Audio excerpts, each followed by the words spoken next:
Oh, okay. As I was saying, I found out that thistles not only have a taproot like a dandelion, which makes dandelions easy to pull. I love the pop. See, nice taproot.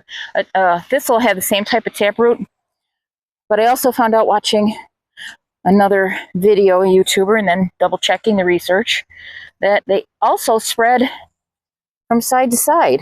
They will propagate through roots that spread. There's a lot of ways to handle them. My preferred way, since these are vegetable and herb gardens for me, is the exhaustion method. I will just go through and keep pulling till the plant is exhausted of its ability to grow and regrow. The more you pull out a plant, the better. For some plants like tomatoes, as soon as you disturb them, they're not coming back. So I see a bunch of tomato seedlings in here. I don't really want tomatoes in here this year, so I'm going to pull them. The tomatoes would come up from seeds, from leaving the fruit from last year. It's not considered a perennial, but the seeds will hold out. I swear tomato seeds will outlive the world. We will find them on the moon someday. And a little bit of water and they'll probably sprout. Tomatoes tend to be very strong plants. I love growing tomatoes. I love the taste of a garden fresh tomato. There's nothing like it. Store tomatoes are okay. Sometimes on the vine ones, at least they have the smell of the leaves there. They give you that tomatoey kind of essence, but all in all, whee! My son likes to drive down that, drive under that.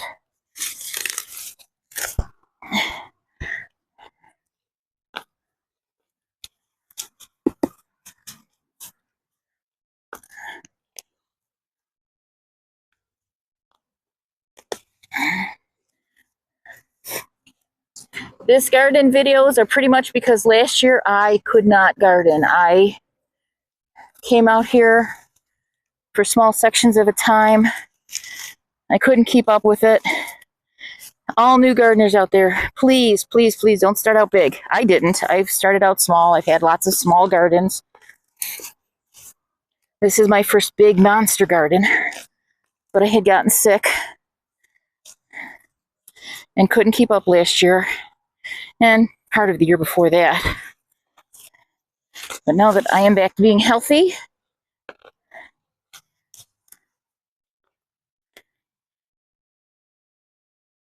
this will get done.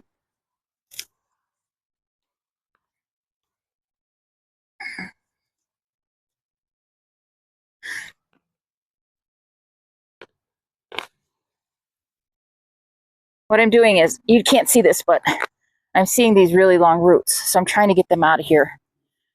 So again, like when I garden for weeds, I garden through exhaustion. So I want to get these weeds out of here so that I can plant the plants in that I want. This is a vegetable and herb garden. It is what I call a formal vegetable and herb garden, meaning that I am controlling nature, putting things in and not doing a lot of mixing or natural gardening, at least not in this bed.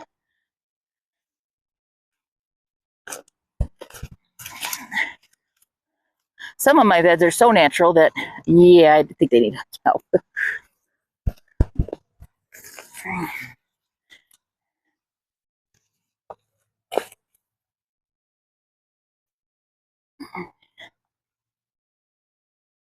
We've had a very cold May, a very wet May, which is good.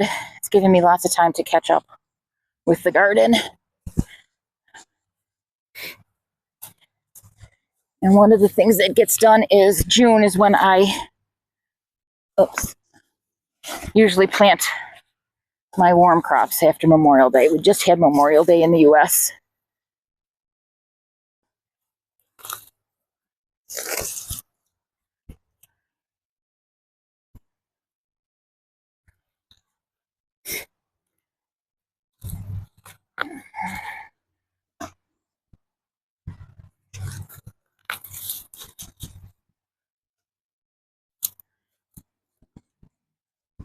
I can still see a lot of tomato plants in here.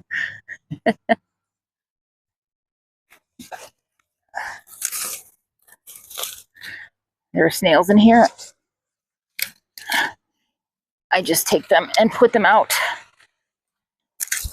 We have a lot of resident birds, but I think the robins like them the most. I see them, they can't wait when I get out of the garden to come out and look around, peck in the soil, find out what I've disturbed.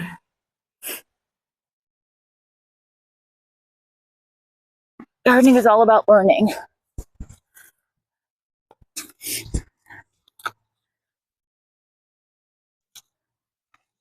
Whoops, didn't mean to throw that in there.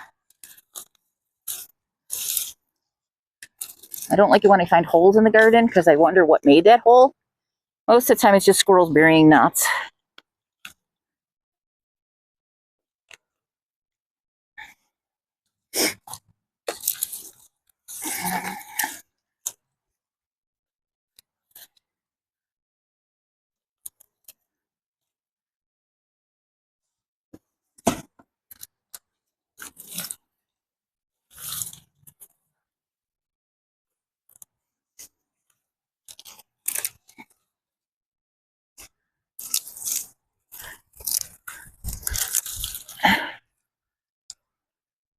They're not thistles.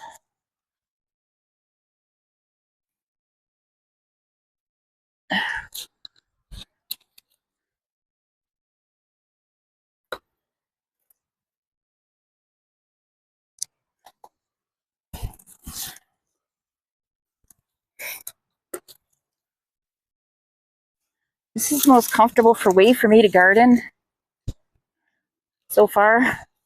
I think as I get older, I might make these beds taller and taller. Not sure the wood will hold out, but that's the plan anyways. And maybe as I get older, my children will want to do this. I know, stop laughing, all you moms and dads out there. I was a kid once. I didn't want to weed either.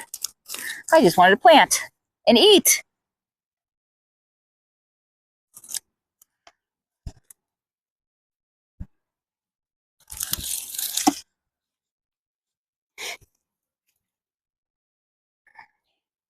I like going on the boards and trying to give advice to newbies. Because you know what? We all started somewhere.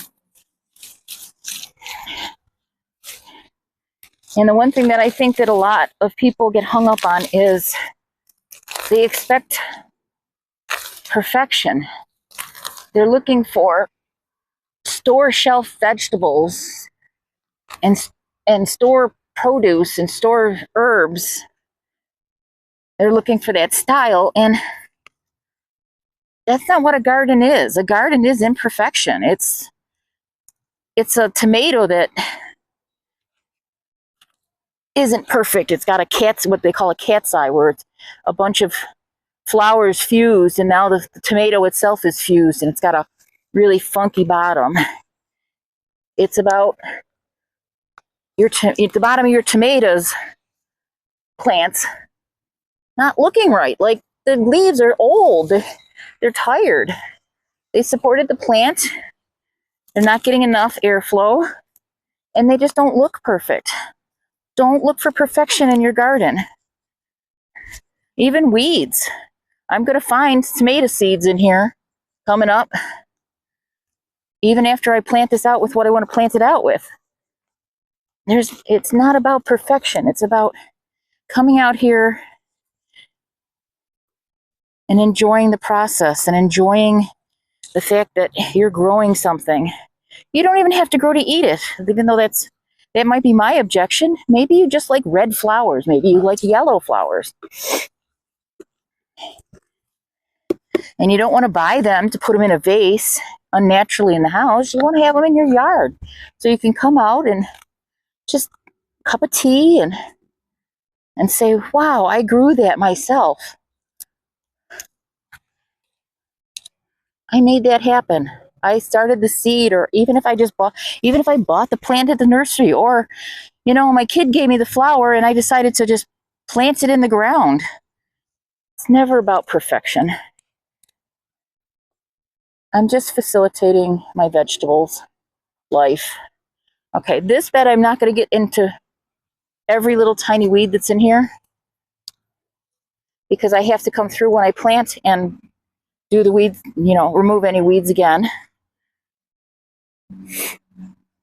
It's just about getting the majority of them, the thick ones, the ones that are going to be in the way, so that I don't have to reweed this as heavily.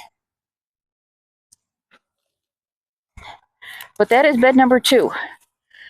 In case you didn't know, my name is Joanne. I have a little garden outside of Buffalo, New York.